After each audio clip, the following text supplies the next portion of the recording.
Shut up and sit down.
Shut up and sit down.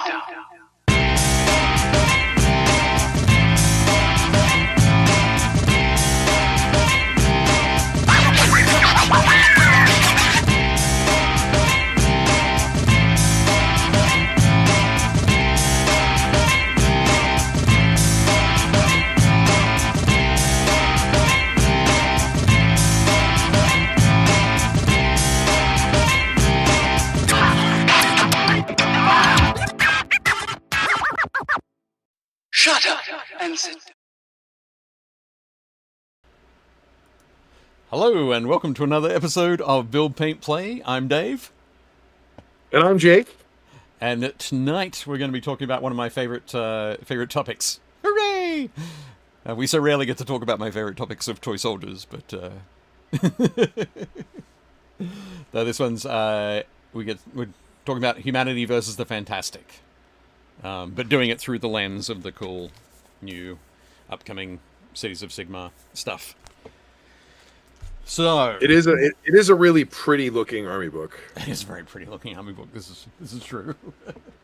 But before we get stuck into that, what have you been up to over the last week, Jake? Since we spoke, hobby wise, very little. Yeah,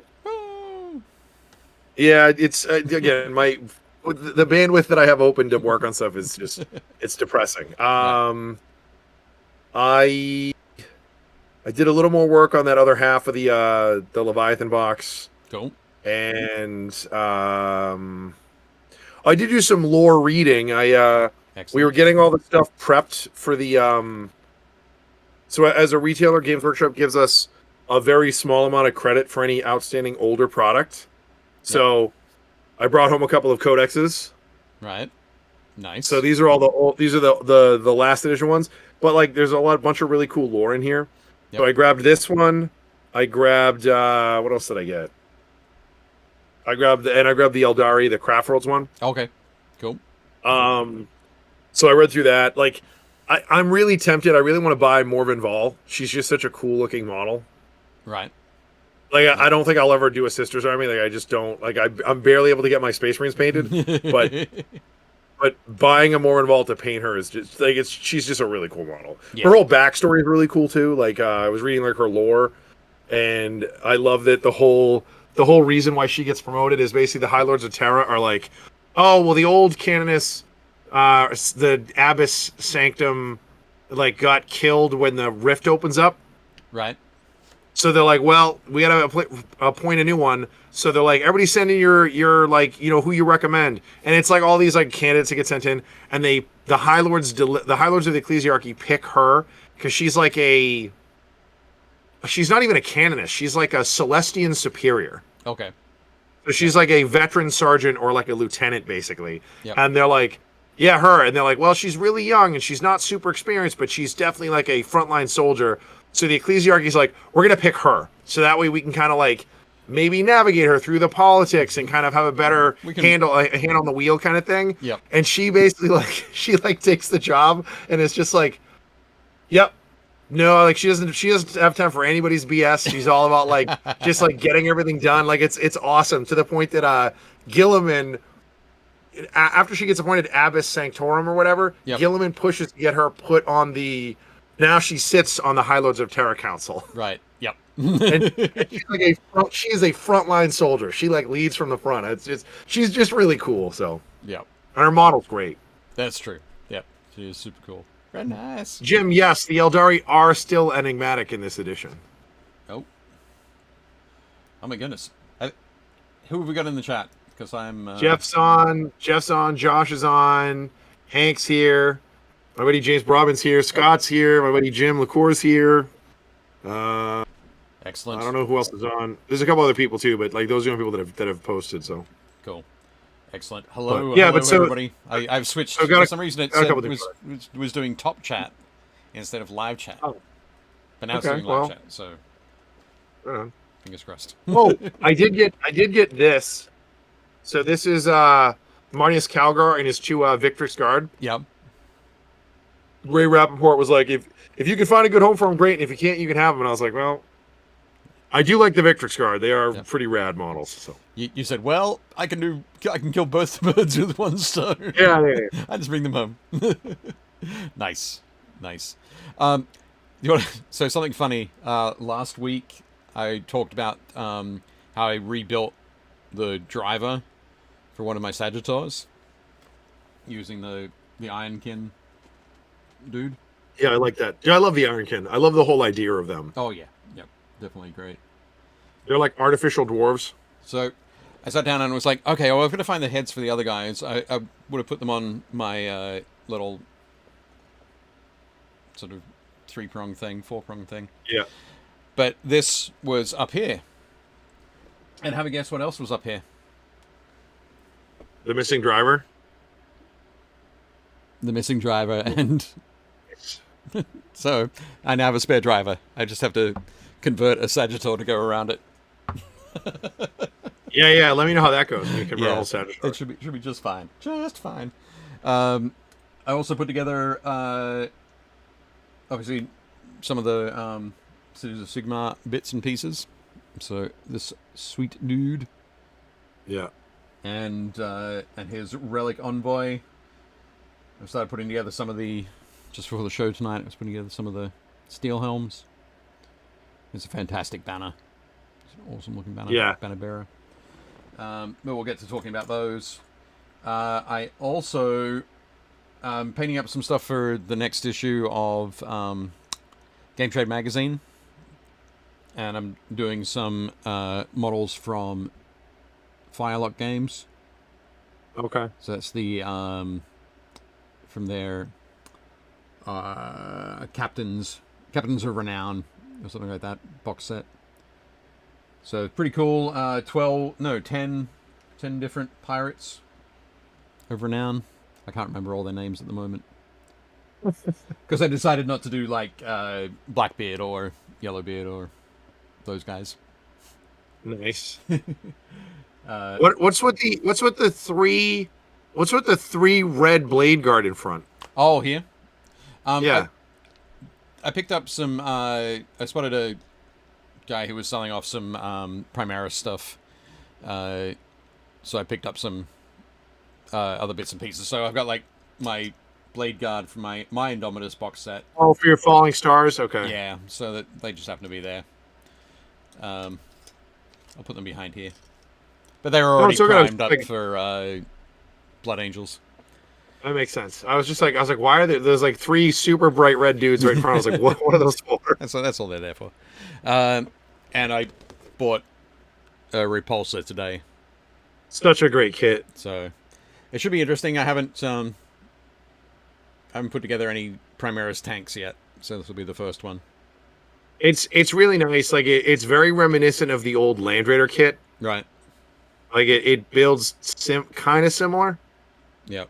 Like with the angled hull and everything. The only difference is instead of doing all the track guards, you have to build that grav plate assembly, and then it just goes on the bottom. Right. Cool. Should I keep that separate, do you think?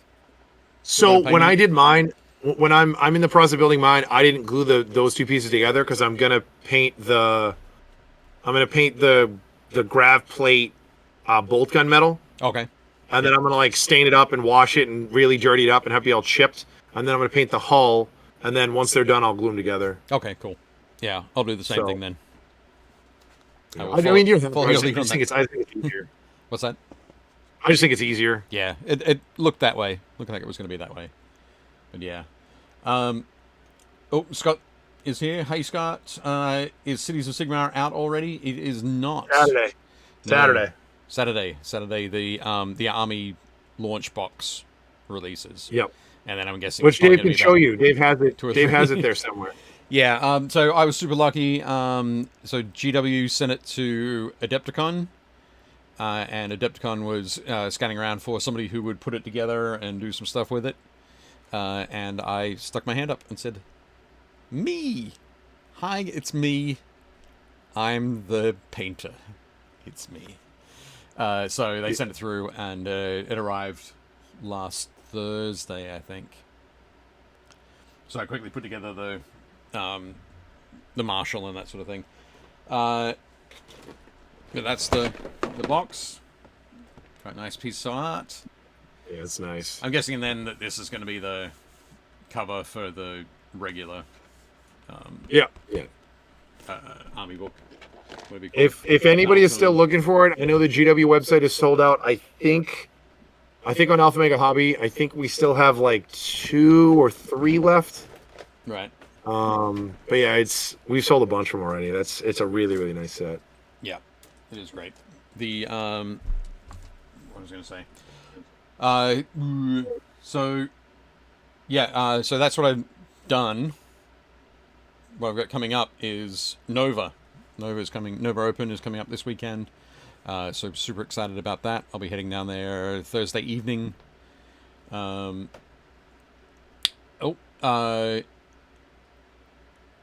Just quickly, Scott said Brown Grey from the Monument Hobbies match text, which set is a replacement for the old GW Foundation Charodon Granite. Awesome. That's cool. I love Charodon Granite. It's a fantastic paint. And Jim says, Dave, do you still have the Marienburg army you took on Fat Bloke's Beastman with in White Dwarf? I have parts of that army. I still have parts of it somewhere in cases in this basement somewhere. I don't believe I have all of it. I might have all of it. I think I probably still have all of the parts. I think I've just moved some of them into like my Dogs of War army. But I couldn't just go, this case has that army. Unfortunately, it's spread across. Yes, one of the things, one of the reasons I mentioned Humanity versus the Fantastic, is how I kind of describe my passion about what armies I collect for for Warhammer and for 40k and what I think about first when I look at other fantasy and sci-fi games. It's a term that I came to probably about 10, 12 years ago when I was like, hey Dave, you just collect Imperial Guard and Empire. What about the other things? Why don't you collect Orcs or Eldar or whatever? And I was like, well, I like Humanity versus the Fantastic. So, and the basic premise of that, jumping into the basic premise this early in the show, is you can have a 7-foot-tall, genetically enhanced super warrior in the best armor with a weapon that fires rounds that are the size of like Coke cans or whatever, who can comfortably face off against the other 7-foot-tall, green-skinned, muscle-bound brute with the enormous cleaver painted red, Right. because he'll be able to swing it faster. But regular humans would not be able to sort of go toe-to-toe with either of them. Well, I mean, that's not true. You have heroes like Commissar Yarrick, who's fought Gaskell Thraka like in person twice. In general, Sure. In the large majority, there will be very few people, very few humans who will be able to go up against something crazy like that. Sure. However, when they all band together, humans can stand up against those forces. They can hold them back. They can defend their homes.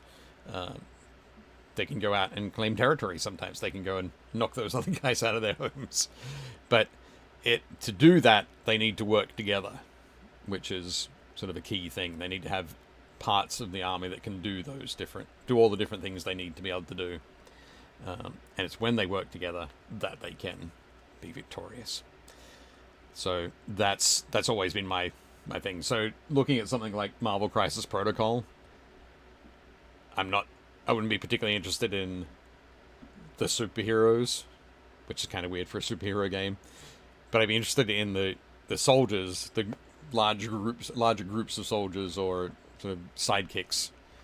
And you can do that. You can play like you can do like Nick Fury and like the Shield agents. Yep. Or you can do Nick Fury Senior and his Howling Commandos. Right. So there's ways to do that. No, I get it. Like I almost always play armies that I don't know how to explain it. I don't want to say armies that I would be in, but like armies that I'm like, yeah, like if I existed in the distant future of in the distant grim dark of the far future, like what army would I want to be? What army would I want to be part of or be with? Sure. And I'm always like, yeah, I like those ones. Those guys. And there's lots of other ones that I'm always like, oh, those are cool, but like very rarely do I ever play them. Yeah. I think I've played either Space Marines or Guardsmen or back when you could do like Inquisitorial warbands. I used to make an Inquisitorial warband and then they could ally with any Imperial, like that sort of stuff. Yep. Or like Imperial Knights. I think Imperial Knights are awesome. But I think the only alien army I've ever done is I did a really, really small orc army in I think 3rd edition. Right. And I did like a super specialized Eldar army, I think in 5th edition. Yep. But other than that, I've always done either almost exclusively Space Marines, but then I've done some Knights and I've done Guardsmen and that sort of stuff. So. Yep. I obviously this isn't it doesn't keep me from doing other armies, but sure. I'm generally not as passionate about them as I am about the regular infantrymen. Right on. So for my when Jim mentions my Marienburg army, that army is part of a larger collection of over 1,000 models. 1,000. Which one? What colors? What colors is Marienburg again? Marienburg doesn't have a specific like color set. Really? No, like as the city doesn't have it because it's very much it's run by the merchants. It's run by merchant guilds. In Mordheim, they gave them the like a red, blue, and yellow kind of scheme, which is really Altdorf's color scheme. Okay, all right. But they were very flashy. And I'll have to check it out. I'll have to look around for some pictures, or maybe James can find them and post them. But so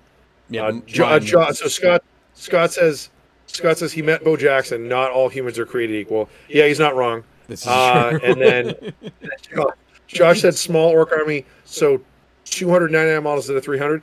Believe it or not, my orc army was, I think it was, let's see, 6, 7, 9, 10. I think it was 18 models total. It was so my and again, this is like 3rd or 4th edition. So maybe it was 5th edition. So it was my 3 heavy support choices were 3 zap guns. Right. And then they had crews of grots. So I think each zap gun comes with 2 or 3 grot gunners. Yep. So I had 3 guns with 3 grots each. Yep. And then I had a looted Land Raider with all the upgrades. So it had turbo boosters, it had red paint job, it had extra armor plate, it had more DACA, like all the upgrades you give vehicle. And then I took Gazgul with 5 mega armored knobs, and they all went in the Land Raider, and that was the whole army. So the zap guns would shoot, and the Land Raider would I would whip it across the board as fast as I could, and then it would dump the orcs onto something, and because it had the assault ramp, you could move, I think it could move 12, so I'd put it as far up as I could, and then it would move 12. Because of the turbo boosters, it would move an extra D6, and then the red paint job meant I could add 2 to its movement. So it would basically move, if I was lucky, 22 or 24 inches, if I was unlucky, like 18, and then they would get out within 3 inches of the ramp, and then they would assault. Right. And they would just Pac-Man their way down someone's line. Because once Gaskell and the Meganons were in combat, like, it was over. Like, you couldn't do anything to them. But that was the whole list. I only played it like 2 or 3 times, and I was like, this, like, it either works, and it works spectacularly, and the opponent has no fun. Or I botch my roll, they get to go first, they disable the Land Raider, and I was like, okay, well, so I was like, I'm not going to play this army anymore. It was ridiculous. I was like, I wonder if I can do a small orc army. And the answer was yes. But at a cost. At a cost. Yeah. Cost of your soul. Excellent. Scott says, Dave is hanging around, painting guard infantry, eating vanilla ice cream, listening to the Eagles' greatest hits on repeat, heart rate a solid 65 beats per minute, getting 8 hours sleep every night.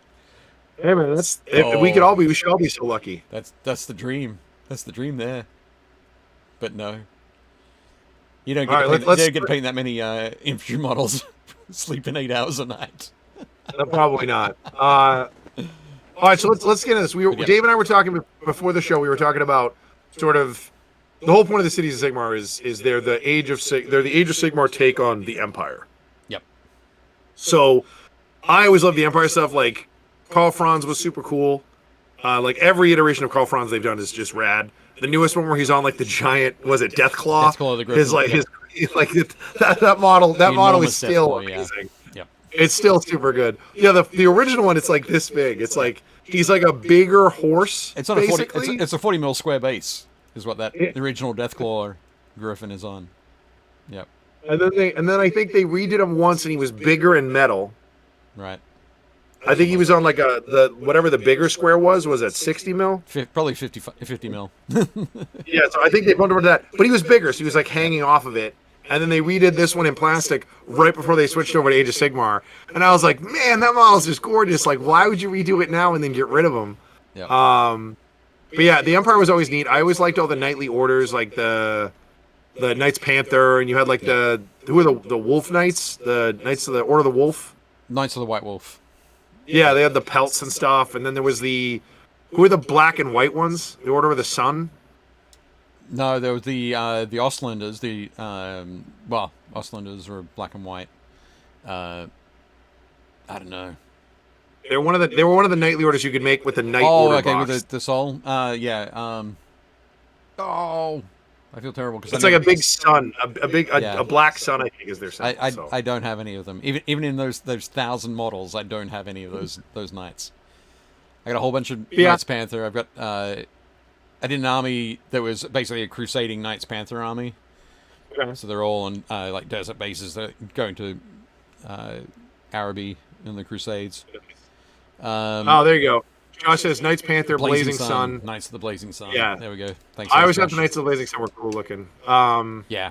At the time when I was collecting those, I wasn't doing a Nuln army, so I thought that the black and the gold would fit really well with a Nuln army. Yeah. But in the end, I ended up doing a Nuln army, which is the picture below is my artillery train of Nuln. Nice. But it doesn't have any Blazing Sun in it.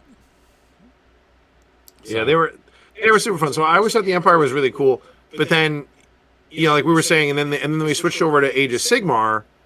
It changed the whole sort of take on the universe, and I was having a really rough time kind of wrapping my head around it. Yep. And I was talking to Pete Underwood, who Pete Underwood and I were chatting, and he was like, "Yeah, he's like, I'm with you." He's like, it was really, really hard to follow what was going on in Age of Sigmar, particularly when they launched it. Because like they were just like, "Yep, we're getting rid of the old world, and now we're doing this," and it was like, "Yeah, but what is this? Like, is this a different game?" And they're like, "Well, it's Warhammer Age of Sigmar, so it's like later on." And you were like, "So are they on the old world?" And like they're not. So the best way that he described it, and it makes the most sense, is So the old world was basically a fantasy take on our globe. Yep. So like Ulthuan is like where the British Isles are, and like Bretonia is basically chivalrous France, and like Araby and like what is the Tomb King's Empire is the Middle East, and was it Lustria is South America. So like I liked that, but then they also did like the time dilation is weird. Yep. It's a look at human history from basically 2000 BC to about 1700 AD with fantasy mixed in. Because there's like pirates with like flintlocks, but then like the Tomb Kings are literally an ancient Egyptian army. They have like chariots and like bowmen, and it was really weird. But it was a fun take on it. And then they were like, but there's also chaos demons, and there's like 5 or 6 different human kingdoms, and there's like 3 flavors of elves, and there's ogres now. Like they added all that stuff. Yep. But he was like, yeah, he's like, but it's basically like this fantasy world of like a parallel universe. He's like, and then if you look at Age of Sigmar is more like it's like the D&D idea of the planes. Right. So it's like a big record, and he's like, the closer you are to the middle of the plane, the more like normal it is, and the further out you get, like the weirder it gets. And I was like, okay, that's an interesting way to kind of take it. He's like, yeah, but like on the record, he's like, if you turn the record up, it's like, so instead of north, east, south, and west, he's like, basically you have like, so fire is that way, and cold is this way, and like life is that way, and death is that way, and you have like opposites all over the map. So there's like the realm of light, the realm of shadow, there's the realm of like beast, there's the realm of like iron. So you've got all these things like sort of pulling in different directions. Yep. And I was like, oh, that makes more sense, I guess. It was just really weird. It was a really weird jump. It was, yeah. So very strange. It was one of the things that that I found very tough at the time. Obviously, as a fan of humanity versus the fantastic, right, was that now everything that had been fantastic in the old world, so dwarves and orcs and elves, was suddenly super fantastic. Yeah. And rather than they had the placeholder Cities of Sigmar, which was like, you can use all your other guys, you can use your halberdiers, you can use your spearmen, and in the game they sucked hardcore. They were terrible. Yeah, they were way worse than any of the other factions. They're absolutely terrible because everything else got a fantastic glow up, and they got nothing. So they were regularly swamped. But the thing that they got was the I was going to say Sigmarines, but the Stormcast Eternals, who were the Space Marines of the new setting, the Age of Sigmar setting. So they were the fantastic against the super fantastic. Yeah. And then they became super fantastic themselves, and it was a whole bunch of super fantastic. It basically went from a mid-level fantasy. There was a leaning more towards low fantasy.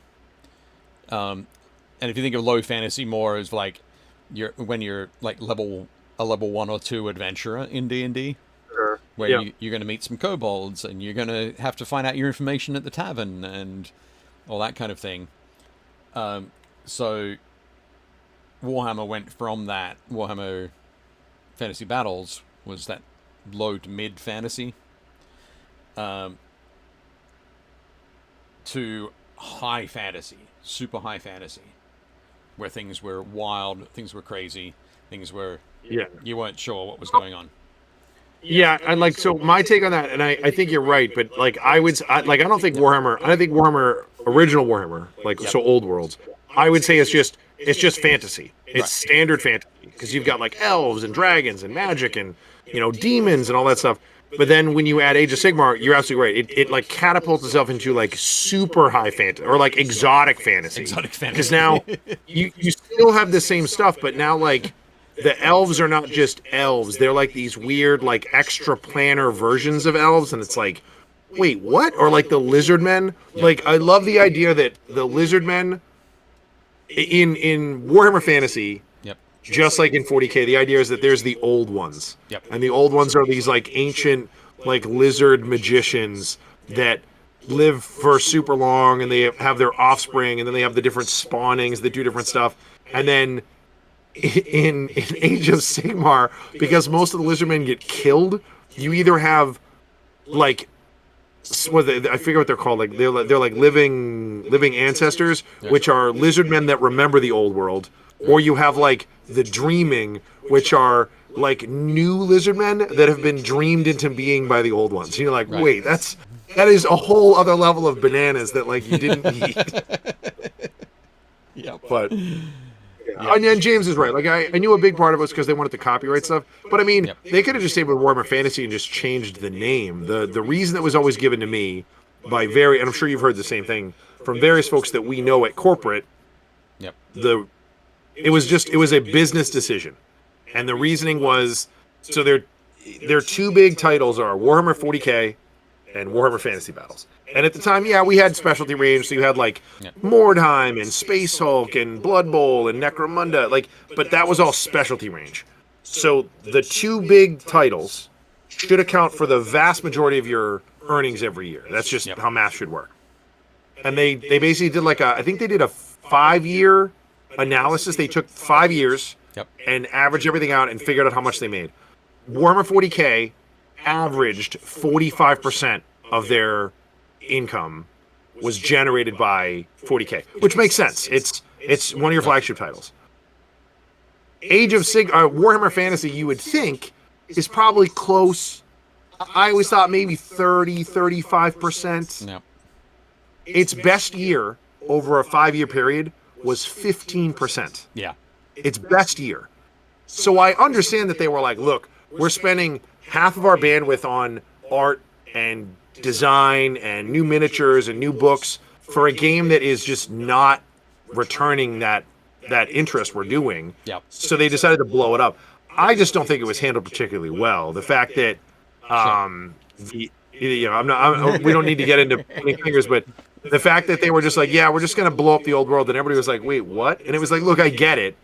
Yep. But they should have explained it's because, look, clearly nobody wants to play this game. Like, there's no interest. We're just going to do something else. They just decided, it was like a Tuesday. It's like, Warhammer Fantasy Battles? Yeah, it doesn't exist anymore. And you're like, wait, what? The game I've been playing forever? Yeah, we changed it. It's called Age of Sigmar now. And you're like, so I can use my Empire army? And they're like, sure you can. Yeah, you can keep them on the square bases. It's fine. That was the tough part as well at that time was that there was no engagement with the community from GW. The Warhammer community team didn't exist yet, and they'd shut everything else down. So it was just like okay, we're closing everything down. We're not going to talk to you anymore. Oh, by the way, that thing you've loved for the last 30 years. So it was tough. I think it was tough for a lot of people. But yes, the I know that I stopped playing and stopped looking at it, and it took me a while to even think about doing anything for Age of Sigmar. I don't think I played the first edition Age of Sigmar game. Yeah, I don't know very many people who did. Yeah, I'm sure there are a bunch because they went on to make a second. But I'm with you. I'm talking about all the players from our circle. Most of them were like, it just hurt too much. People were like, oh, that really stinks. So the game doesn't exist anymore.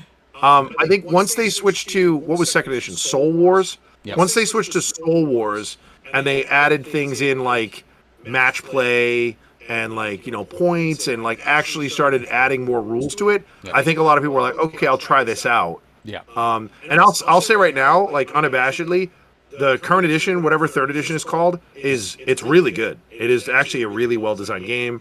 The way that the mechanics work is really fun. Some of the stuff they're teasing with the Sigmar book is stuff that I think we're going to see in future editions. But Scott and James are all of us. So Scott's like, I hate the game, Age of Sigmar, but man, oh man, are they killing it on our releases? The new stuff and new iterations. The Swamp Orcs, the Hobgoblins and the Swamp Orcs are awesome. Yep. The new Lizardmen are some of the nicest models I've ever seen. Right. Full stop. They are just awesome looking. I haven't taken a close look at them. They are. They're not humans. They're fantastic. Dude, they're just dynamite. I also think Yep. that Games Workshop is kind of learning from other companies. I think that the reason why the new Cities of Sigmar stuff looks the way that it does, and I think the reason why the new Lizardmen look the way that they do, is I think that they saw the stuff that Conquest was doing, Right. and they were like, "Oh, that's a cool idea. We'll just Games Workshop that and do a way better version of it." Like their stuff just looks great, but it was a cool idea. Yep. Scott said dwarfs went from being hardworking miners to floating in steel balloons or some dumb whack metal, the worst. Yeah, I mean, I actually like the Cardron Overlords. I actually think are really cool. Yeah. I like the idea of they're like Leagues of Votann and the Cardron Overlords are essentially the same. They're the same thing. They're pretty close. They're like, they're really cool. Did GW feel like they cannibalized fantasy with Lord of the Rings similar settings? I don't think that was particularly an issue. Yeah, I don't think so. For them. There are similarities. Perhaps they were worried that people would spend a lot more time drawing those similarities, but I don't think it was too much there, Jim. Scott said the most GW thing ever is they sold me 5 $100 books describing how they were destroying the world I loved. My favorite thing about that, Scott, is that I wanted to get all of those books as they were coming out. I got the Nagash book, and then I was on the website ready to buy the next set when they came out, but they sold out before I could get mine. Oh, And they tried for the third book, whatever that one is, and same thing. And I was just like, okay, so you don't want me to have these, is what you're telling me, Games Workshop. You don't want me to have these, so I'm not gonna worry. Oh, you're destroying it all. Right, fantastic. the big one for me was, and I didn't play a ton of Warhammer Fantasy. Yep. And even now it feels weird having to do that. Like, it was always Warhammer and 40K. Yep. Warhammer was Warhammer Fantasy Battles and 40K was 40K. Now it's like you gotta like specify too much. But like the two armies that I played, I think, what was it? The last edition I played, I think, was 7th. Right. So I played Vampire Counts. Yep. And then when Wood Elves came out, when the Wood Elves got redone, Yep. I had a small Wood Elf army. And then I was thinking about getting into Bretonnians. Right. I had bought a bunch of different Bretonnians, and I was like, oh, I really like them. But my Vampire Counts I absolutely loved, and the Wood Elves I really dig. I thought they were super cool. And I also liked that the only faction that could ally with Wood Elves was Bretonnians. I was like, that's really cool. I like that. And then they put out Age of Sigmar, and like only like a year ago or 2 years ago, Vampire Counts finally got their own book. Yep. I mean, now they're called Soulblade Gravelords, but whatever. Like, they were just part of Legions of Nagash. They were just, it's just undead. You can add a vampire to your army. And I was like, wait, what? So, like, there was no way to play my army. There was no way to play Wood Elves. Like, Wood Elves don't even exist. It was like you could play Sylvaneth, which was a piece of my army. It's all the trees from your army. Yep. Yeah, I was like, wait, what? It was really, really weird. So, like, I get it. Like, that hurt. I understand why people were really stung, but. Yep, for sure. But yeah, no, it was a tough a tough moment, tough set of moments. But now that as Scott has said previously, that all the new models coming out and killing it, we're finally at a point with the Cities of Sigmar stuff that they're doing now, where they've as I've been reading through the Warhammer community articles about the army and what the different designers and design leads and that kind of thing were thinking. It's like we had this grand multiplanar world, as in like the Age of Sigmar, with all these fantastic things going on, but we wanted to look at the regular humans and what they did in their day-to-day life and why they would be out in the middle of nowhere fighting against these demons and orcs and soulless elves from the bottom of the ocean. Yes, it's super weird. Why would they be doing that? And what would they look like? And who would they be? And how would they fight? And that kind of thing. And I was like, okay, cool. That's great. They're my people. Fantastic. Thank you very much for putting the humanity back in the Age of Sigmar, the grand, high fantasy, exotic fantasy approach. Right. So from that point of view, I'm super excited, and yes, I will be doing a Cities of Sigmar army, but I think I'm also going to throw some dwarves in there. Yeah, you can. Because they like old school dwarves. Yep. Well, they're looking at the models in the book. When I got to the dwarf pages, it was like I didn't recognize any of these models because I'm sure they're like dwarf models that they released in plastic, like right before they blew up the old world. Oh yeah, there's like there's the Hammer's got an update in plastic. There's the Iron Drakes. Yep. So they're like the beards, they all got redone, and I was like, man, like, because I always loved the dwarf. The old school dwarf army that everybody used to run, it was like, here's my army of was it Iron Breakers? Who are they got? Iron Breakers. Yeah, Iron Breakers. Yeah, so you're like, here's my unit of Iron Breakers that's protecting the middle of my army line, and then I have all my war machines behind them, and then I have like some Thunderers on the right, and I have some Hammerers on the left, and I have a unit of like Longbeards near the Hammerers, and then it's like, come get some. Like, you just didn't move. Yep. Like, that's literally how that army played. But yeah, all those models got redone, and they're like, the new scopes are great. They are nice. Yep. As I said, though, they're like 10 years old, and I just haven't noticed them for the last 10 years. I feel pretty bad. But particularly because I used to have a dwarf army back in the day. But I sold all of those to our friend Glenn. When I say I sold, I really just gave them all. I think I just shipped them all to him. But yes. So I think I'll get some dwarves as well. Yeah, Jeff Smith. Yeah, nice. Sean said he had dwarves, demons, and wood elves. Wood elves? What wood elves? What would elves do? I don't know. What would they do, Josh? They would partner up with trees. Yep. Scott said GW worked hard to chase out us old heads. AOS started with no points. Play with everything. Remember the rules. Roll an extra whatever if you stroke your beard. Elf players had to pose for dice. Yes, yeah. I think that was just some sort of flashy stuff that had they had a Warhammer community team to deliver those ideas in a fun and playful fashion, it might have gone over a little bit better, but at the time it did not. But I will say you could kind of see all that happening, right? Like that launch kind of signaled the end of that thought process, because that's when the board went out and like hunted down a new like leader. Yep. And they brought in, and that's when they brought in Kevin. Yeah, Kevin. So Kevin Roundtree came in, and he's a business guy first, but is a huge fan of the games. Yep. Whereas, and they haven't had a director. Yep. Since I don't even know who it was, because what's his name? I'm super tired. I can't think of his name. What's his name? Because what's his name was he? Yeah, Mark Wells was the last time that we had an actual, CEO or whatever his title is.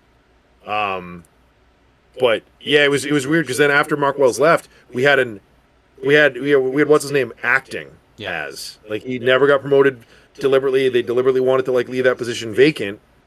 But again, it was kind of a good thing, because it swung so far one way that since Kevin's been back, it's been great. Like, the first thing he did was he was like, why do people not like Age of Sigmar? Oh, they don't like that there's no match play and there's no points and the rules are kind of amorphous. And he's like, okay, cool. Second edition's coming out. Let's fix all that stuff. Let's drill it all down. Yep. Yeah, I mean, like, so I think that he gets it. He was like, and then he's like, well, what does the community think? And everybody was like, oh, we don't really talk to the community. He's like, that's over. So we're going to set up Warhammer community and like do a lot of outreach, and we want to talk to people. Like, you saw all those things that we like now. All that's because Kevin came in and like was like, we're going to turn this ship around and let's start fixing this. And I got to give him credit. I mean, he's been there almost as long as my store's been open, and since he's been there, it has felt different. Like, it has felt like there was more stuff that every week I'm like, oh, I want that. oh, I want that. Like, I want that also. Like, before it was like years would go by, and I was like, yeah, I don't need any of that. I don't need that. That model's okay. And now it's like, even armies I don't play, I'm like, that's a gorgeous army. Like, Cities of Sigmar, Yep. I'm not going to play them. But even I was like, yeah, that's a gorgeous army. Like, every sculpt looks great. So, Yep. Yep. It does look fantastic. We did have a chuckle. Quickly. So Sean says you can use wood elves in the living city. You can squeeze them in somehow, for sure. Scott says locally there's about a dozen people clamoring to buy the Cities of Sigmar stuff who will never play Age of Sigmar. Just want cool humans for all the agnostic games out there. I look forward to just painting them. To be fair, Games Workshop doesn't really mind at all. yeah, nobody's going to be upset. That'll be fine if you just want to buy their models.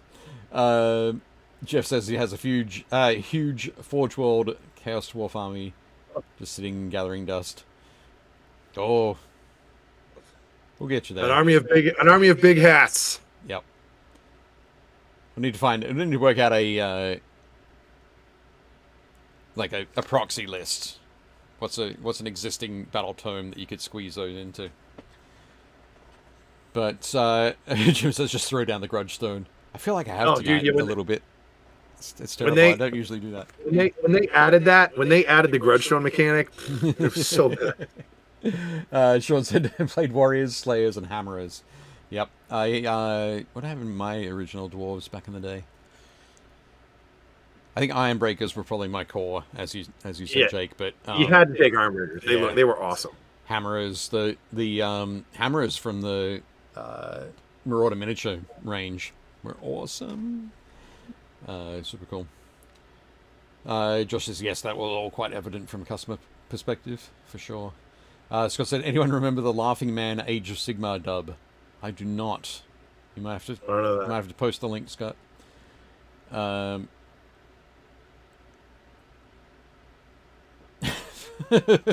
GW listened to the Warhammer Fantasy player base for an 8-hour meeting. When it was over, they decided, you guys want round bases and Space Marines. Make them extra shiny, boys.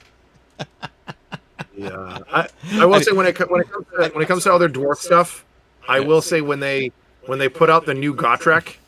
All right. Yep. He is awesome. He is awesome. He is amazing. He is the most dangerous model in Age of Sigmar. Full stop. Like. Yep.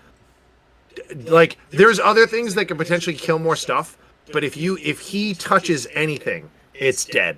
Right. Like, the way you have to keep him busy is tar pit him. You have to throw like zombies at him, or like a million Nurglings, or like you just have to bury him in something because he'll just kill whatever he gets to. Yeah. Yeah. He's got to slow him down and kill everything else in the army. Yeah. I mean, as he should. He is a slayer who survived the old world because nothing could kill him. Yep. For sure. For sure. But yeah, let's get into the box. What do we got? Oh, you want to have a look at the box? Yeah.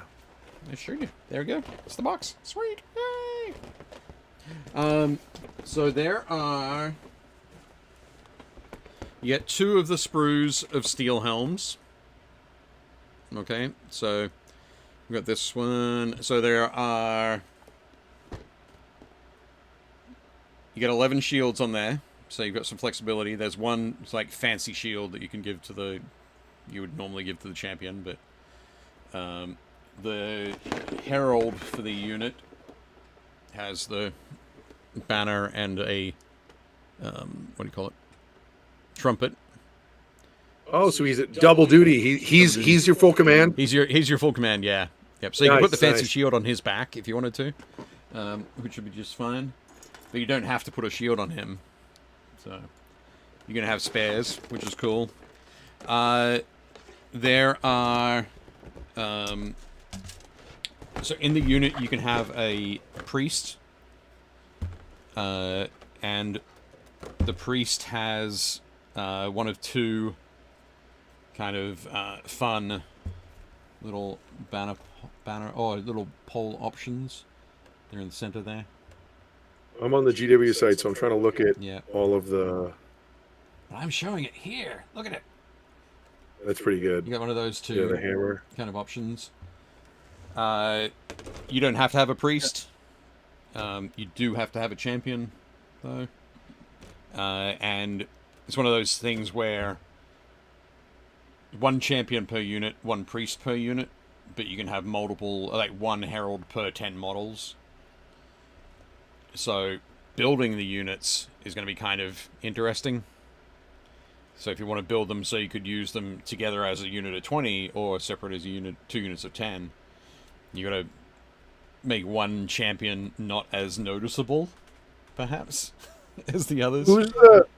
Who's the blacksmith-looking guy with like the metal cauldron and the? That is the, I think he's called the Alchemite Warforger, something like that. Where is his sprue? Here we go. So I'm looking at the pictures on GW's website, and like, he looks great, but it looks wildly impractical. Yeah, yeah, I think it definitely is. It's a little bit of the high fantasy in there. But let me pull out the box is the usual thing. It has lots of sprues that are on top when you open it, and then sections for the different things, the book and the cards, which are pretty neat. So if I find him, the cards are stacked in there very tightly. So yeah, so it looks like you get 1, 2, 3, 4, 5, 6, 7, 8, 9, 10, 11, 12, 13, 14, 15, 16. So it looks like you get 20 of the steel helms. Yep, 20 steel helms. 5 of the knights. Yep, 5 free guild cavaliers. Yeah, it looks like you get the priest guy with the hammer. Yep. You get your leader. The free guild marshal and relic envoy. Yeah. Yeah, you get his envoy, and then you get like the blacksmith guy. Yep. So one crazy old kit that stayed in there is the flagellants. Is it the same kit? Same kit. Yep. Okay. Same kit, same models. There's the new Pontifex Zenestra, Matriarch of the Great Wheel. I saw somebody else point out the irony of the fact she's the Matriarch of the Great Wheel, and she has a wheel on the back of her sort of throne. On the back of her palanquin, which is being carried by 2 dudes. Not using any wheels. I guess they're putting her in a chariot. The wheel's too sacred to use, perhaps. There's Free Guild Cavalier Marshal, the Alchemite Warforger, who has his runic crucible and blazing weapons. Oh, blazing weapons is a spell.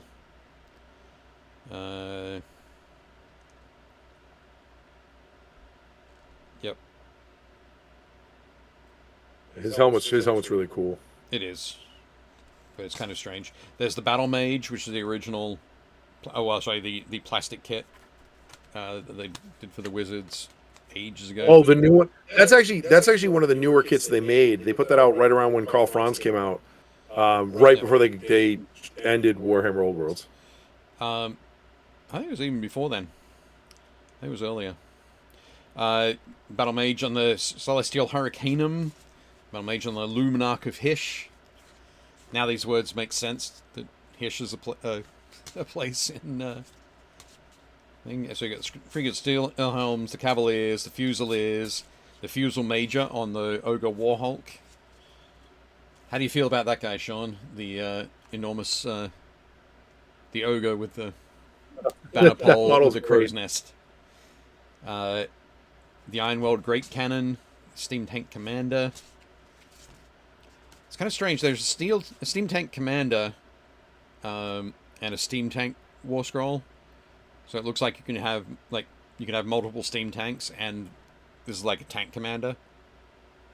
So or it's an upgrade for an existing Steam Tank. Oh no, the whole stats are Steam Tank stats kind of thing. Right, but I wonder if he replaces a Steam Tank. I'm not sure. I'd have to look. Another one that I'm really excited about, and I think everybody else is probably really excited about as well, is the Wildercorps Hunters, Wildercorps Hunters, who are the guys with the dogs, crossbows and the dogs. Yeah, I like that guy. Hexbane and his Hexbane's hunters are in there. Yeah, I like that they've been doing that. They've been putting all of the the units from Underworlds into it. Galen Van Denst and Doralia Van Denst, the Yep. uh, Hunters, the vampire monster hunters.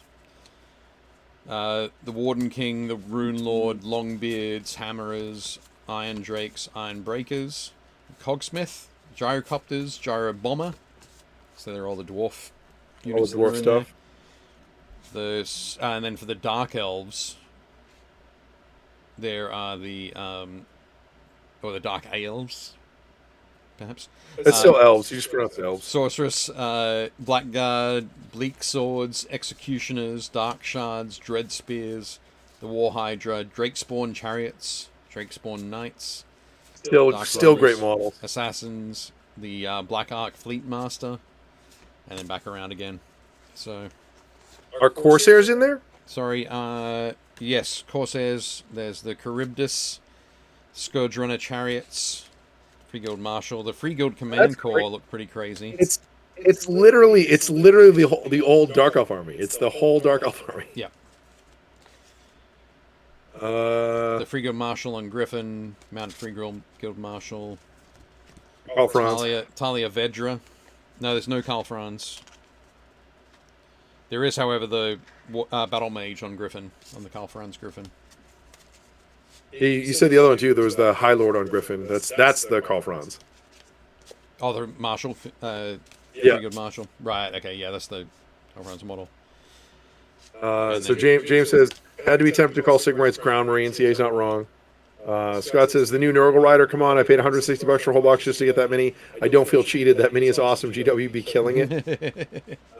James says, Yep. Dave, do you just black out and come to with fully painted armies? I wish. That would be awesome. No, it takes me like 2 to 3 months to usually finish up an army. Get it all done. Sean said, is he a wizard or a priest? I believe the blacksmith guy, I believe counts as I think he's a priest. Probably as a priest. Let me check. Alchemite Warforger.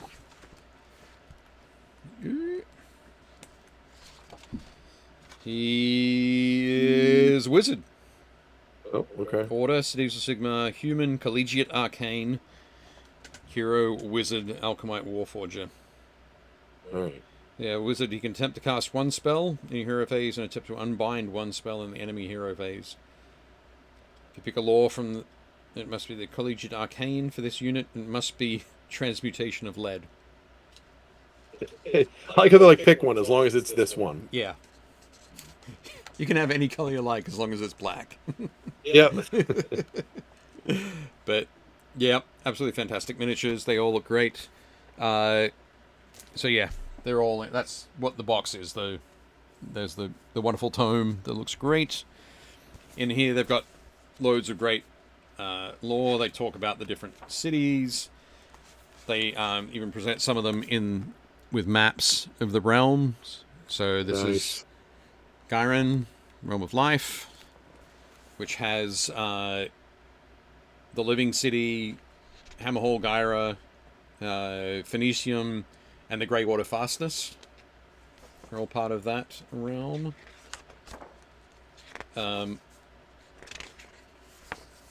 They talk about havens on the edge, but what else? I think one of the things I thought was really kind of funny, and it kind of made me chuckle, but I like that they did it. So usually when they sculpt armies, there's a very specific aesthetic. So like if it's elves, they're all like super handsome or like, you know, absolutely beautiful, and they're very like esoteric. And like when they used to do Bretonians, Enigmatic they were is always very, beautiful. very stoic and handsome. Like looking at the heads on the Cities of Sigmar sprue, there's a lot of super fugly looking people. Like it's a really cool aesthetic. Like there's like the lady, like it's like I don't know if it's a guy or a girl, but it's like a really like overweight head that's like sagging and has like jowls. Yep. And there's another one that has like a drooping eye and like a wart. And I was like, man, it's like all the supporting cast in like a King Arthur movie. It's like all the not knights. Jake, these people have got it hard enough. Okay, being humanity versus the fantastic without you having to dig at the appearance. My bad. I apologize. One thing I like as well, I'm going to pop a few on here. So I've got some of the, you can see some of the different body types that are in there.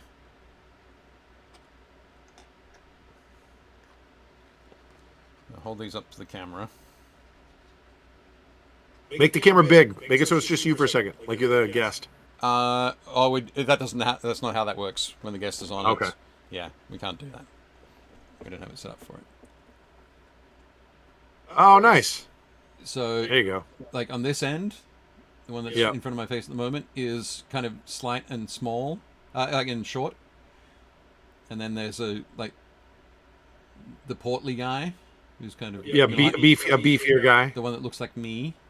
The body shape that looks like mine. Then there's the slightly shorter than Jake body shape.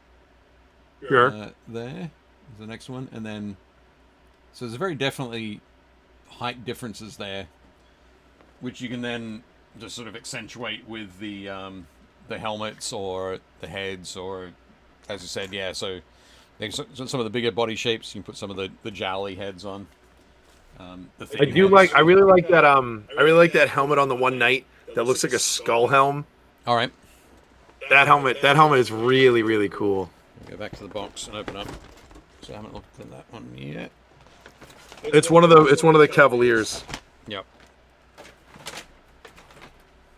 I think it's a Greywater fastness helm because it has like the gate on the helmet. Oh, like yeah, instead of the crest. Yeah, that helmet is awesome. There we go. Yeah, right in the middle there. That one's so good. Yep. That is cool. It has like a gate. It has like a portcullis gate crest, and then like a skull like face. That one's cool. Yep, that is neat. You might actually be able to do that like tilted back on the head. Oh, so it's like a bevoir, so it's like open. Yeah. Yep. Yeah, those things are great. And I was happy to see that the photos that somebody took were done with like a potato cam because the horses actually look really good. Yeah, the horses look great. When they first showed the photos, I was like, oh man, they look super, like their heads were too small and like the necks were really skinny. And I think it's just because of the quality of the potato cam that took it. Or some of the angles they even use look really weird. Yeah. But on the close-ups on the website where they have them sideways, you can see the barding details and stuff. They look great. So. Yep. Cool. For 20 peasant faces, it's like those times 100. Like they are great. Yep. Definitely. So you posted a version of the Laughing Man to Jake's Facebook page. Would have sent it to Vase, but we ain't friends. I thought we were. Oh, Hank says Knights of War. Fantastic. Actually, you've just reminded me, Hank. I've got a whole bunch of photos that we were supposed to be looking at while we were talking about this stuff. So let's have a quick run through those. Should we do that? Sure. Yeah. Okay. Cool. So yeah, Josh is right. They definitely leaned into like the Karl Kopinski like grime, like when he started doing all the Empire stuff. Yep.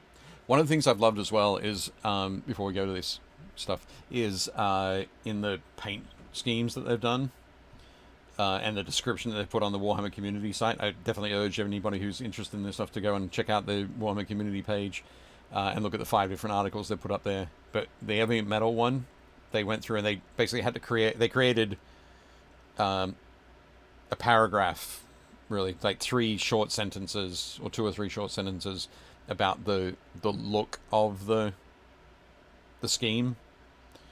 And so the ones that are based in Gairan, the Realm of Life, have like moss growing on them because there's always something growing. So you can see there's little it's like there's 2 hammer halls. There's Hammer Hall Akshi, which is the Realm of Fire, and Hammer Hall Gyra, and they're both red shields, but Gyra has that moss growing up from the bottom.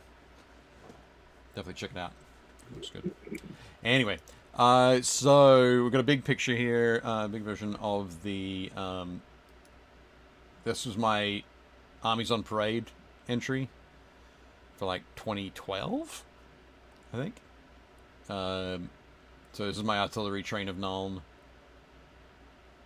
So good. Lots of fun. Steam tank. Steam tank. You got the missile battery. You got the Free Guild General guy. That plastic model in the back. That mounted model is awesome. Yep. And you got the box of the four plastic wizards. So you got the fire wizard in the front left, and you got like the water wizard in the back right, and then it looks like you got like the falling star wizard in the back left. Yep. And then like the necromancer type guy in the front. Yeah, the Shaiish, Lore of Death. Yeah. Yeah, Lore of Death, Lore of Fire, Lore of Light, and I can't remember the other one. But yeah, so I've got 4 units of 10 handgunners. They're lining up in front of the both the artillery pieces. So there's a Hellblaster, there's the the volley, so the volley gun and the missile volley. I can't remember what it was called. Hell something. There's a cannon. I think there are 2 cannons as well. And I've got a unit of greatswords in there, and pistoliers and knights. The pistol. Oh, you broke up there. I said the pistol. Super cool. The pistoliers are super cool. Yeah, they are super cool models. And in the center, I've got Grundle's Defenders, who are based on... Unfortunately, this is the only image I could find at short notice. It's one of the Dave Andrews images from the Heraldry of the Empire book that they released. And so this picture is very much that humanity against the fantastic. They're all lined up there. All these ugly guys with their strange body shapes hiding behind their tiny red shields.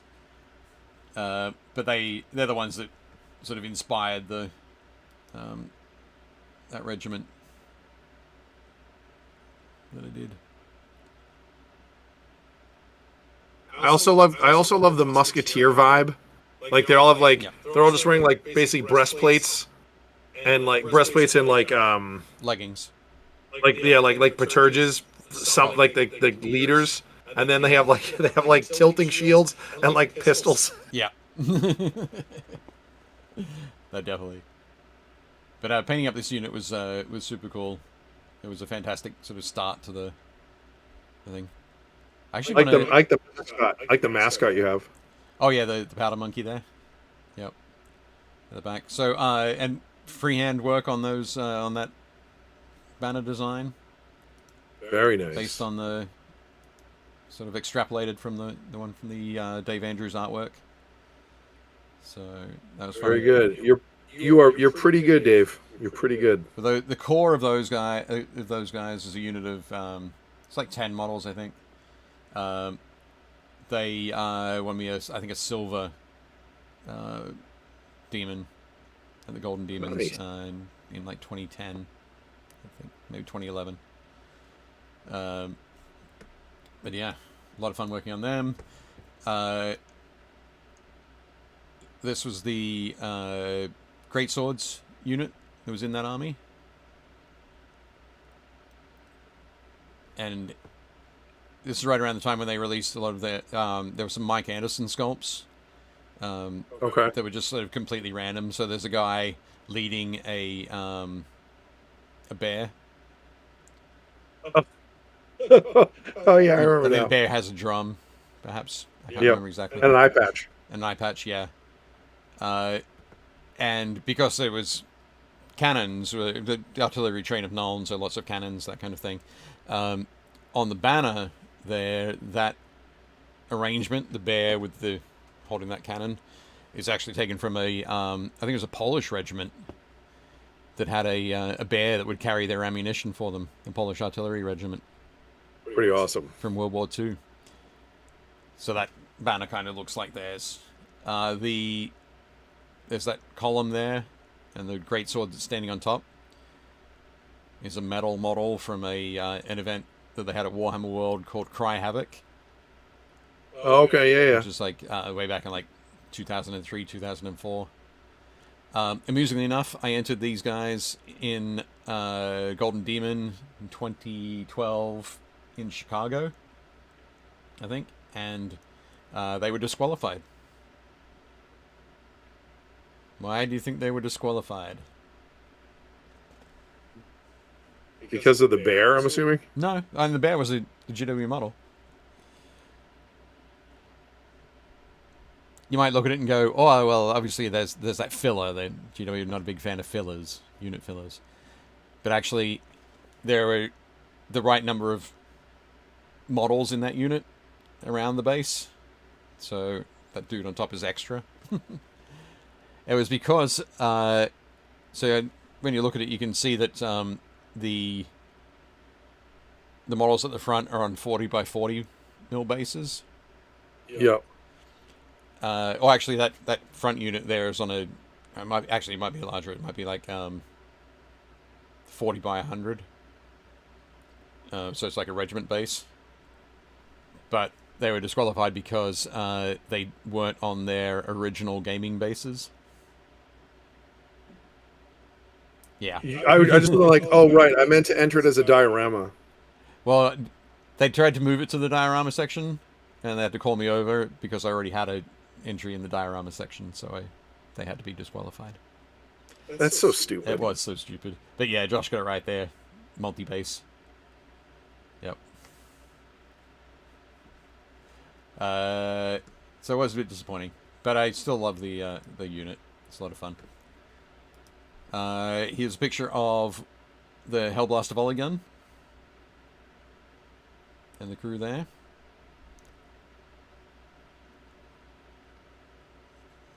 So I like that. This is just using some of the other artillery crew pieces and some of the militia pieces and so on that they had around them. And this is a cool guy running away with his hands over his ears. And I like to think that I think one of my favorite things about this model is that they actually took the time, like on the top, because the whole thing is it rotates like a Gatling gun. It rotates so it's always firing 3 shots. Yep. But I like that the hammers that you would cock back on a gun, they're actually the statue of the Sigmarite with the wings and the hammer. The Griffin, so like yeah. that whole thing is the hammer. That's great. Yep. Yeah, definitely super cool. And this is another favorite of mine because it's got some more of the Mike Anderson sort of townsfolk. Wasn't it there? So I've got the merchant and the scribe. So I always like the idea that that this merchant has purchased it for the and donated it to the city, to the artillery train, and but he's just come along to see how it's been assembled and if everything's been done correctly, even though he has no idea. I like how one of his socks has fallen down. Yeah, yeah. such character in those old models. But yeah, I really Who's the guy? There was an Imperial guy I always liked. You could use him as Dogs of War.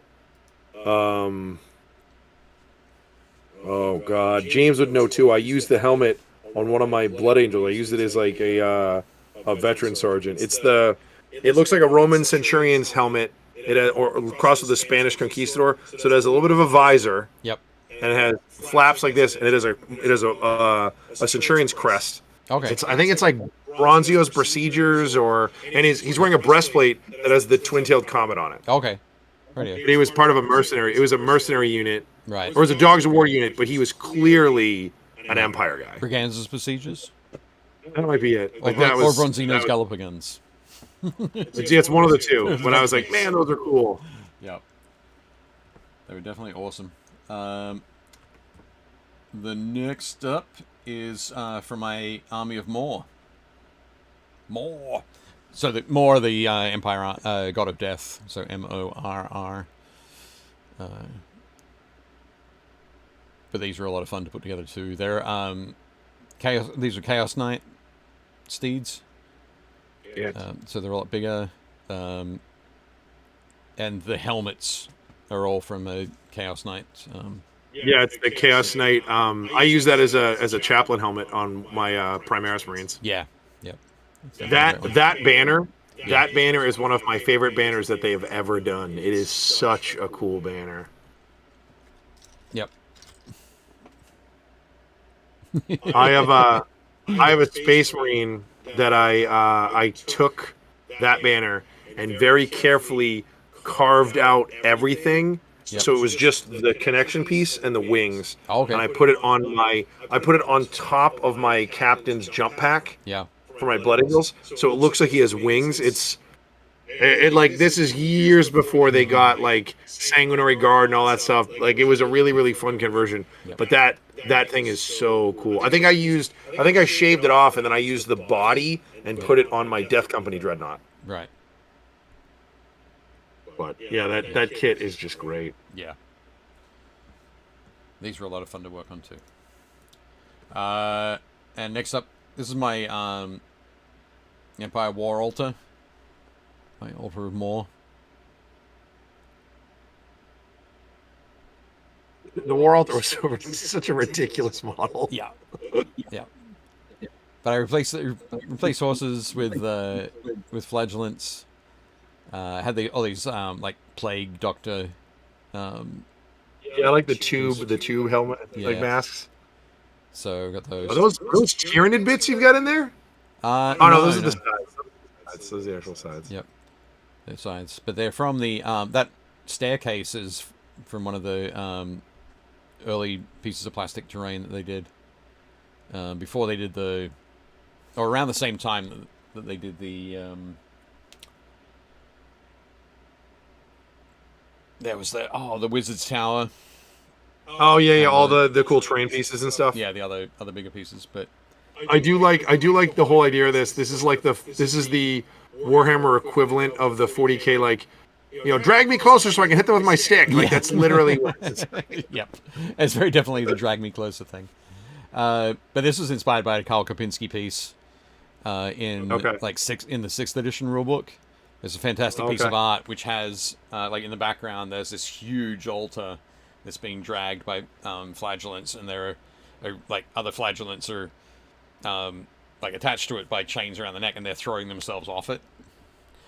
And yeah, it's really dark, grim, fantastic piece of old world. I love the Kopinskis. Like, they both did such good work. Yep, absolutely awesome.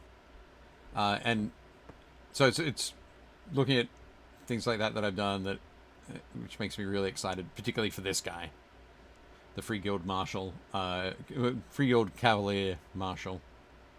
That was awesome. It's a super nice kit. And one of my favorite things about this kit is that, unlike sort of every other tactical rock, this is still a tactical rock, but rather than having it doesn't have the model going up and being super heroic, it's got the model coming down and being like, okay, let's just get on with this. I think there's so much character on this model. Like, he's got like the saddlebags, which are cool. He has his bedroll tied to the back, Yep. or at least it's a horse blanket. Like, his cape is super cool. That banner is awesome. There's so much character to that banner. Yep. There's fantastic motion to it all. That might be the nicest model I've seen from this range. I really like it. Yeah, it's definitely my favorite. There's an alternate helmet that is like, whereas this guy's very like, this is Mr. Jones, who is like the, runs the post office, but also is like leading us in a battle. Like, there's another helmet that's like, that guy's a hero. Like, so you can swap up the hero helmet. I was like, okay. Yep. I think rules wise, this guy isn't like any great chops in combat, but no, he's not. He's not. But yeah, that banner is great though. And the horse looks awesome. That horse is like super realistic looking. Yeah, that is awesome. But this was what made me think of it, like quickly jumping in to check out these photos. But when you talk about the faces, yeah, oh god. So yeah. It's like a lineup of some of the ugliest people in the Empire right there. It's just they're just having a bad day, dude. I mean, they knew it. They knew it was class photo day. Get it together, guys. Do better. But no, I do love these. They look awesome. But I think I think after everything, I am leaning towards the grey water fastness as my choice, my city of choice. For I think three reasons. looking at these, I think the ones I like the best are I like the one on the bottom left. Yep, in the green. Yeah, because he's the not. one I think the one I like it's what that's what. I was going to say because he's not like super ugly. No, he's disgusting, but I like the paint job. Yeah. But I think the one I like the best in terms of painting, like the color scheme, Yep. I like the one over from that, the one with the purple Okay. sort of like Yep. cape. Like I like that. It looks like it's like chrome and gray and black, and that like purple looks really cool. Yeah, that's Lethus. The next one over is like the Miami Dolphins. You got a little teal and some orange. Yep. I think it's like bronze, and- actually like bronze armor, which is pretty cool. Okay. Then Misthaven is the next one over, which is kind of like the pirates. The blue and the gray. Yeah. Okay.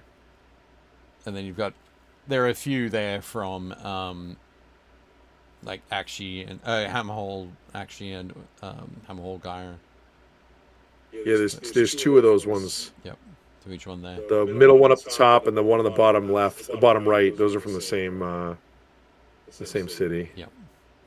But I think I'm gonna go with Greywater Fastness for a couple of reasons. One is they were the ones who invented the Castellite formation, apparently. Okay. So, which is a major formation there in the rules. So for that, they have it goes back to that one of the first boxes that they did. They did the Greywater Fastness start collecting box.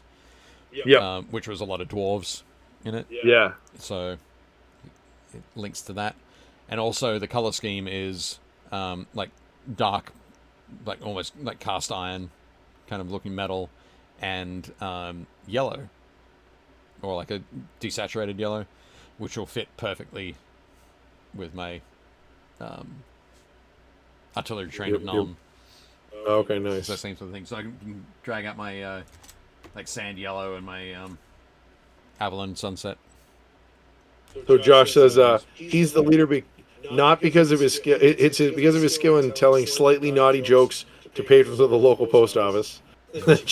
James says there's a lot of 23 going on 58 vibes on those faces. Yeah, there's a lot of like hard living, like like there's a lot of hard living going on here. There's a lot of they've seen some stuff. Yeah. Drinking liquor they've made like in like dad's old helmet, like in the basement somewhere. It's not great. Yep. Scott says seems like GW spent the last decade or so getting technically good at designing full sprues that fit cleanly, and now they're really finding the artistic component. This is the best time. Guy in the lower left look like he's saying, and stay out of the Woolworths. Yeah, 100%. It's big time, like old man, like bouncer vibes. Yeah, nice. Cool. Okay, so enough talking about what I'm going to do with these Cities of Sigmar guys, but undoubtedly I will do something with them because they really fit my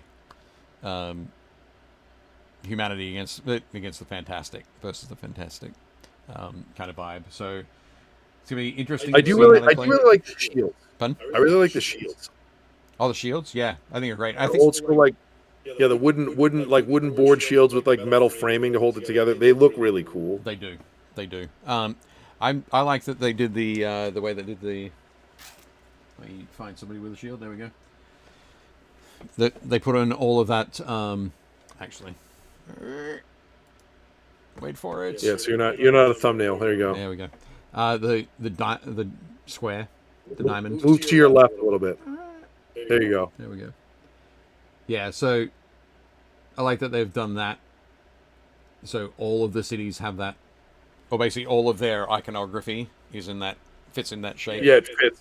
Yeah. So it's a very distinctive thing, but you can still be incredibly individualistic with it across all of it. I didn't show that earlier, did I? That's the transfer sheet.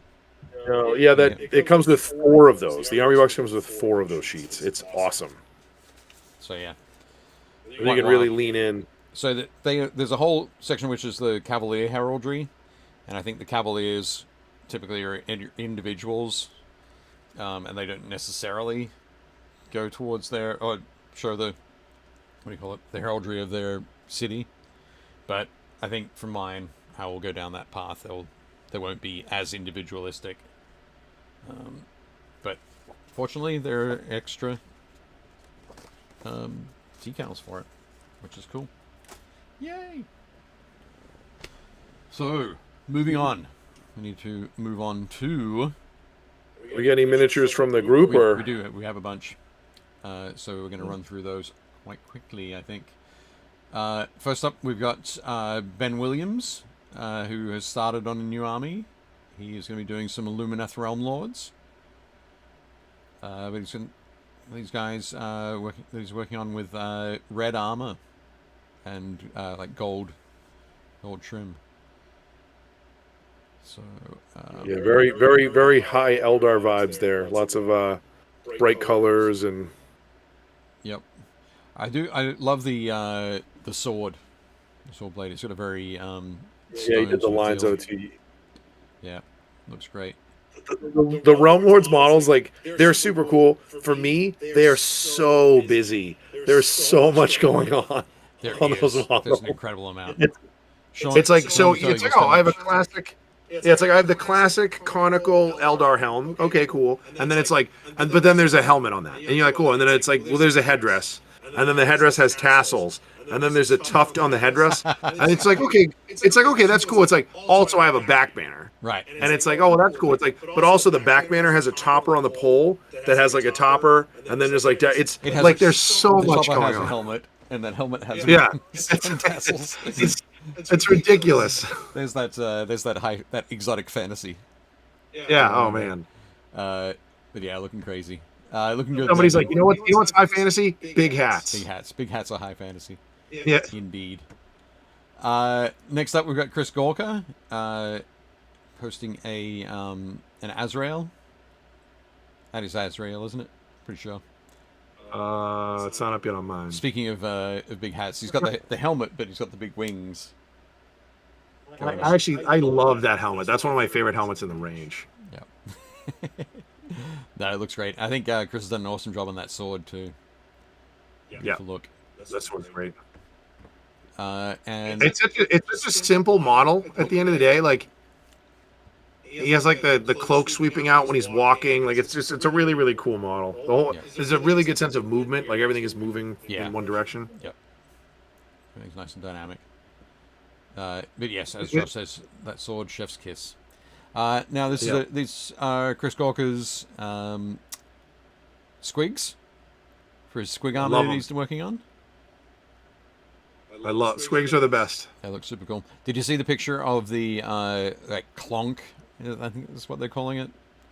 It's a squig that they'll be showing off at the Nova Open Preview tomorrow night.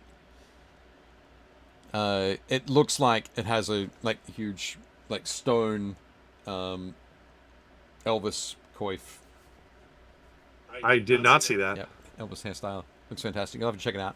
It's kind of a little bit like the old Squig Hound from the original Warhammer Quest. Okay, all right. The Lair of the Orc Lord. But yeah, it does look crazy, and I'm sure it will fit in perfectly with Chris's squigs. They look great, Chris. Nice work. There's so much character in those models too. Like the sculpts are so great. Like every single squig is different. Yep. They all have different teeth. I really like the one on the back right that has like the deep sea angler light hanging off his head. Yep. Like, they're so cool. Like, it does look awesome. But no, they are cool. Chris Jones painted up these Dark Angels to add to his continuously growing collection. So he's got some Eradicators and some heavy Intercessors here. They're looking really nice. That green is solid.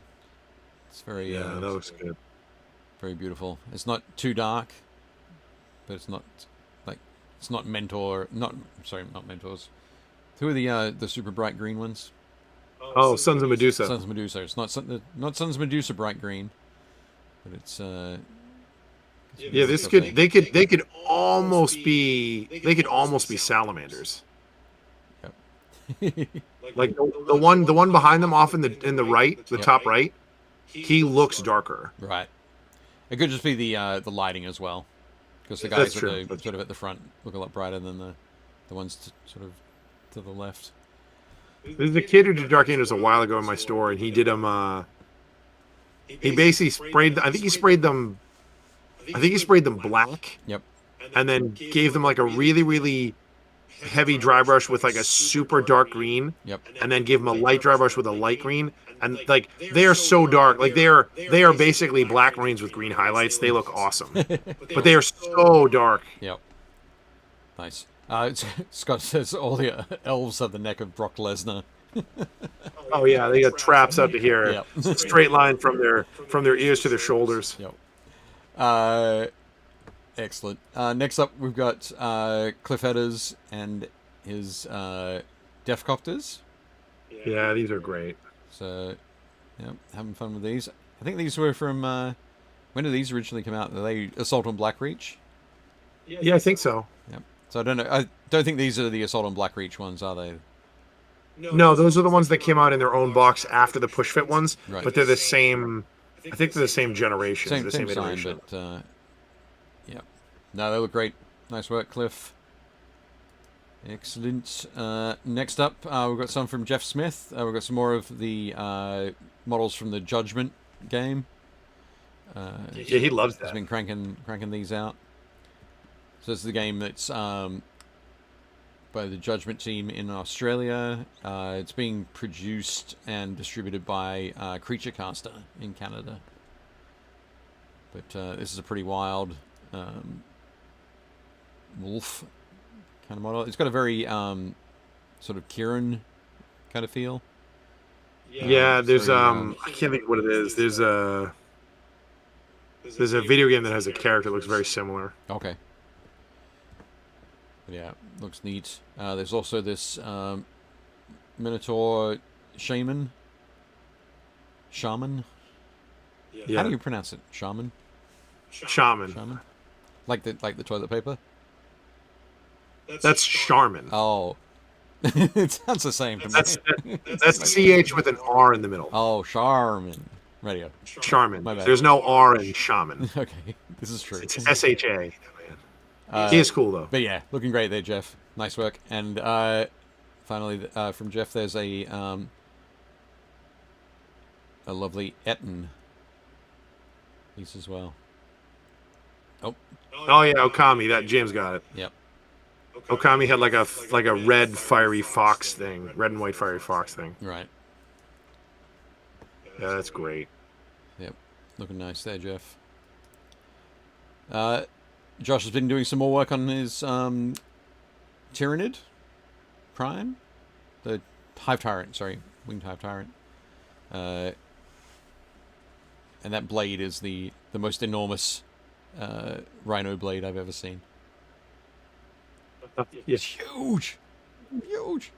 But I'm loving the work on the gray skin there, Josh. It's looking super cool. It's pretty good. I like them. Yep. Nice one. Then we move on to Kelly Rowe, who's posted a few Marvel Crisis Protocol pics. So we've got Deadpool and Bob, Agent of Hydra. Yeah. Looks cool. But I love this model. I love the just that very Deadpool whoosh kind of. You're reading a comic. Yeah, like the letterer is getting some love. Yep. Let me smack you over the head with with the understanding that you're reading a comic. I love that Bob is wearing the chef's hat because they come with the two of them come with Deadpool's burrito van. Yep. So it's like a burrito food truck. But, yeah, definitely cool minis there. Looking lovely. And Kelly's also done Electra. So this is speaking of like super dynamic poses. They look great. But yeah, beautiful beautiful work there, Kelly. I think we've got one last. Oh, was that? Nope, my bad. So just that second one from Kelly. Next up, we've got a couple from Christian Simonson. Is it the walker with the bust?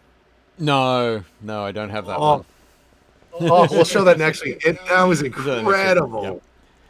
No, first up we've got his latest squad of Sons of Horus, which look awesome. But they Christian stuff is just great. It's like John Blanche would be proud. Like this is a John Blanche drawing come to life. For sure. And I also made sure I grabbed a picture of the ones with some of the new helmet styles. His the sergeant in the front with the glowing plasma pistol when he did the sword sliding from the red, and then he has the blood all over the power fist. Like such a great kit. Yeah. It looks awesome. But yeah, these ones are definitely more sort of headed down the path of chaos. Yeah, they've made a couple of stops on the long road to damnation. Yep. But they look beautiful there, Christian. And I like that on all of them he has like different symbols. So on the guy on the far right, he has a corn symbol etched on his shoulder pad. Right. Yep. And then he has the chain blade, and then like the next guy has like the crescent moon, and he's got some skulls on him, and then like the guy on the far left has a skull, and then obviously he's the communications officer, and then he has the Eye of Horus on his shoulder plate. Yep. They're really cool. Yeah, they do look awesome. Beautiful work, Christian. And the last model there from Christian is his Legio Mortis Warlord for Adeptus Titanicus. And this one here, you can start to see it hasn't been maintained particularly well in recent years. Yeah. Some wonderful rusting and texturing going on. And Titanicus is such a fun game. The rule set is so good. Fingers crossed a lot of that fun and enjoyment will carry over into Legio Imperialis. Yeah, hopefully. One thing I was going to say is I didn't grab the sort of the full pick of the Warlord, but on the base he's got some Sons of Horus epic models. The old epic ones. Yeah. Which look super cool. Next up, we've got a piece from Mike Evans, and this is from the Hobgoblin game that was written by Mike Hutchison of Gaslands and Billion Suns fame. So they published this through, or they're publishing this through Electi Studio, which is my friend Greg out on the West Coast. They did a Kickstarter earlier this year, and they're actually at Adepticon showing this off. So no doubt they'll be back there He's really cool. next year as well. But yeah, Mike Evans has done a beautiful paint job on this guy. Yeah, the OSL from like the green below him is just really, really cool. Yep. And that non-metallic metal as well. Looks awesome. Beautiful work there, Mike. Here's one from Scott. We've got the enormous Malifaux teddy bear. Ready to slice you up, Jake. For your non-believing. Again, I've always said their models are great. Yep. Looks super cool. Scott just said I backed Hobgoblin. Very cool. Hopefully that's when does that? Oh, I don't know when it starts shipping, but my guess is it would be later this year, early next year. Probably. But yep, nice work there on this one, Scott. I love that it's got that the fur has a teddy bear kind of coloring. That kind of 70s/80s fake teddy bear fur. Yep. It was very much had that kind of puke, sickly color to it. But it looks great. I love the base too. Basing looks very cool. Yes, that is one teddy bear whose picnic you want to avoid.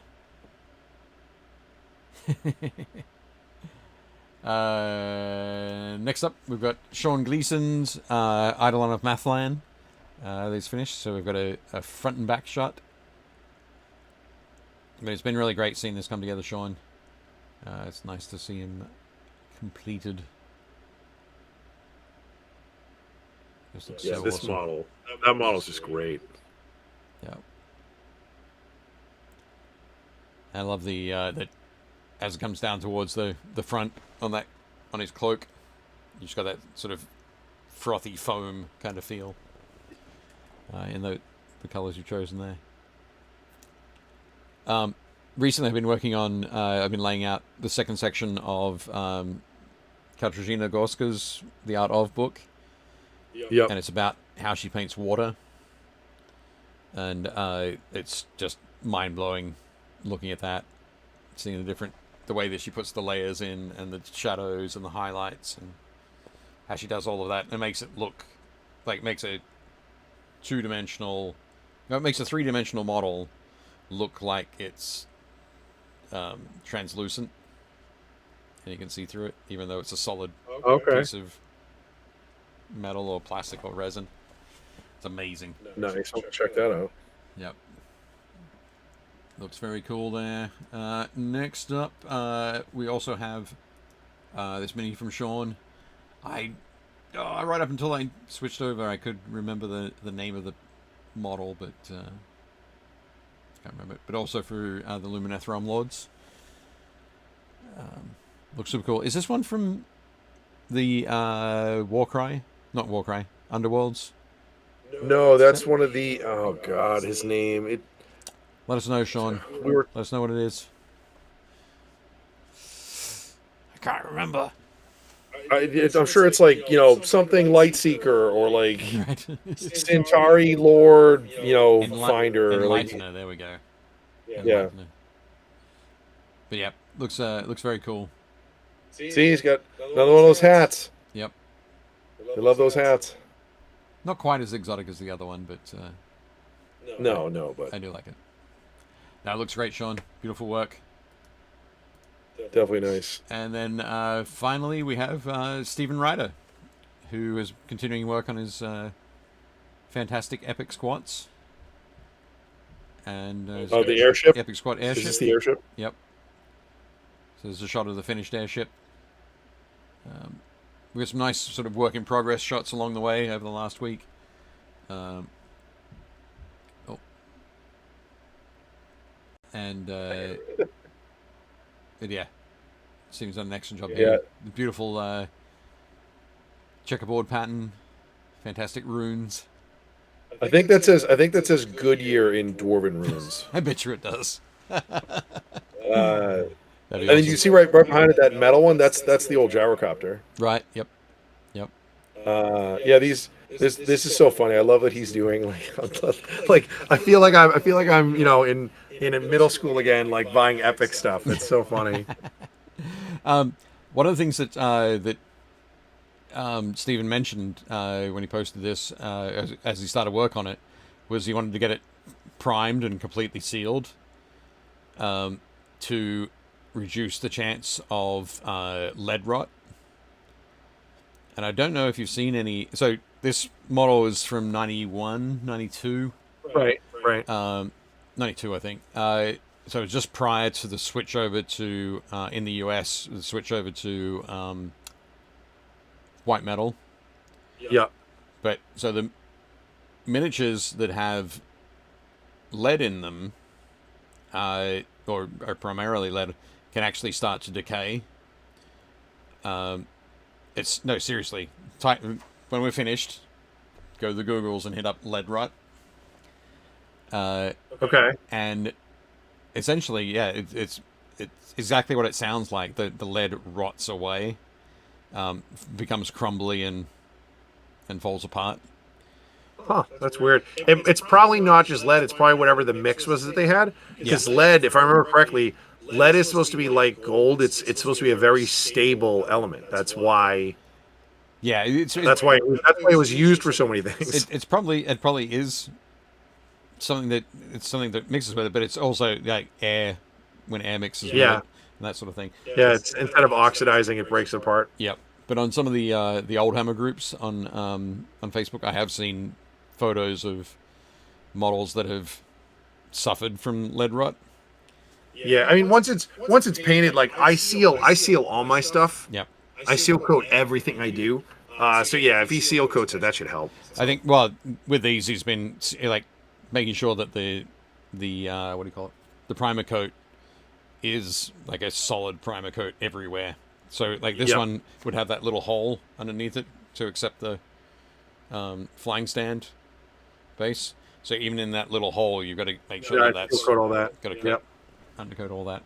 But yeah, so that'll reduce the chances of suffering that lead rot. I know he's working on the next one he just showed off. He's working on their like artillery piece. Yep. I don't know what it's called, but I was like, he's looking for a name for it. I was like, you should call it like the grudge thrower or something. Because like it's insane. It's like it looks like a war it's like a Reaver Titan leg. Right. That's just like it's just a barrel with like footings. Yeah. Yeah. But it's absolutely wild, that piece. Yeah. Anything else, or is that all we got? Josh says lead rot is more of an issue with bad metal. They used to use wheel weights. It's the impurities and environmental conditions. If you leave lead near wood or in the cardboard package, formaldehyde will react with it. There you go. That makes more sense. Yep, absolutely. So what you're saying, Josh, is if you have any pre-92 models, open them up. Don't leave them in the in the pack. And yeah, no, that definitely makes sense.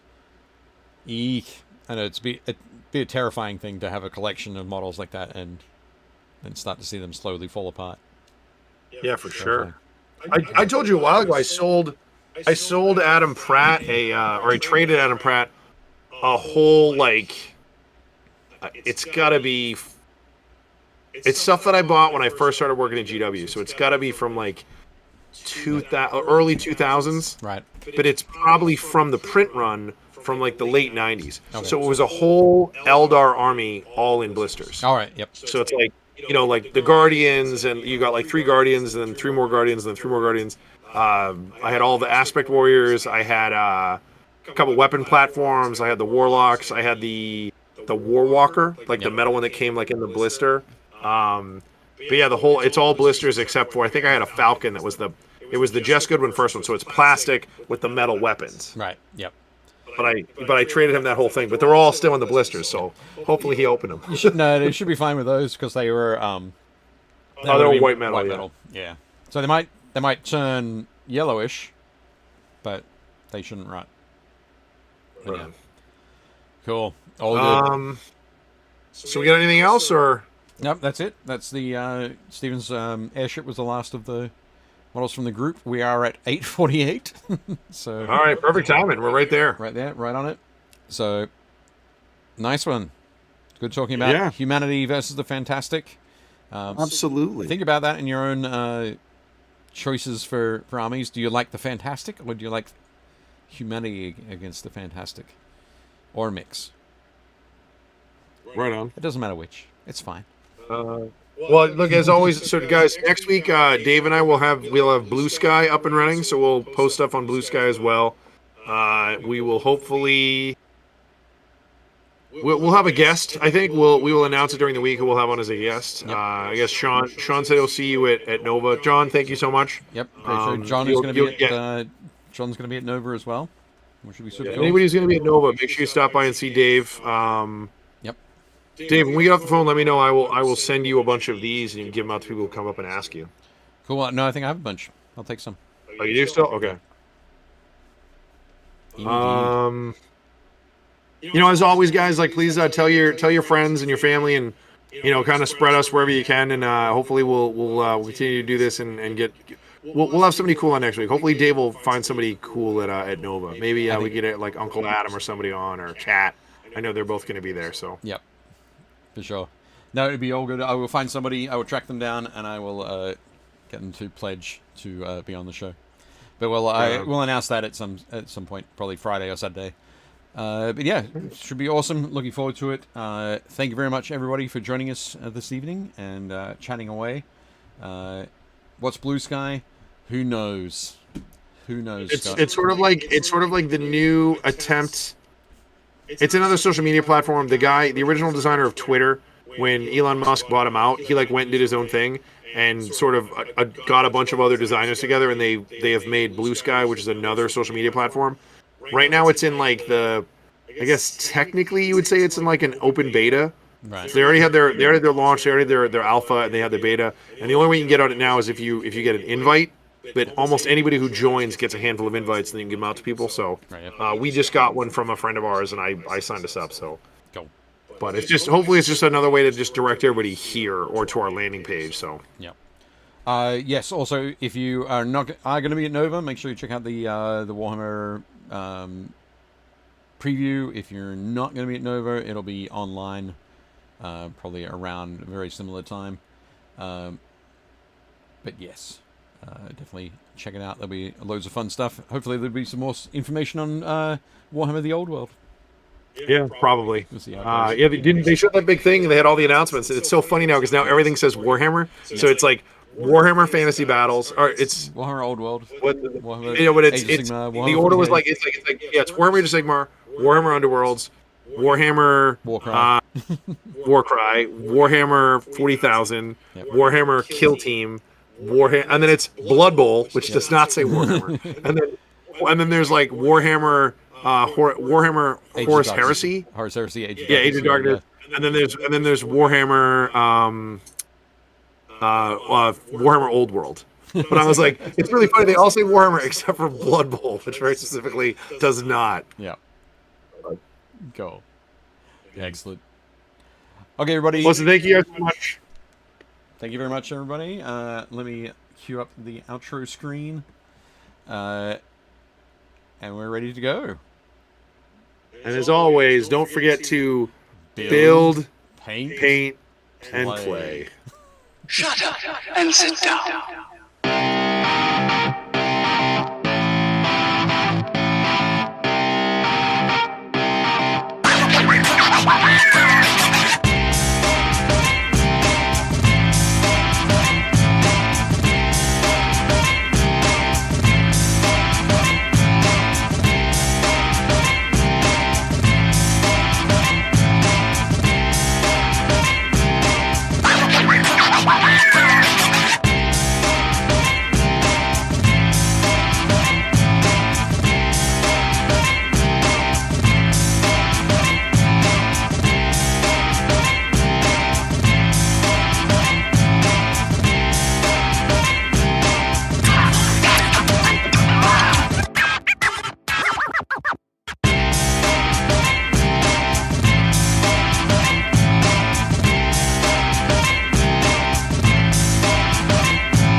Shut up and sit down.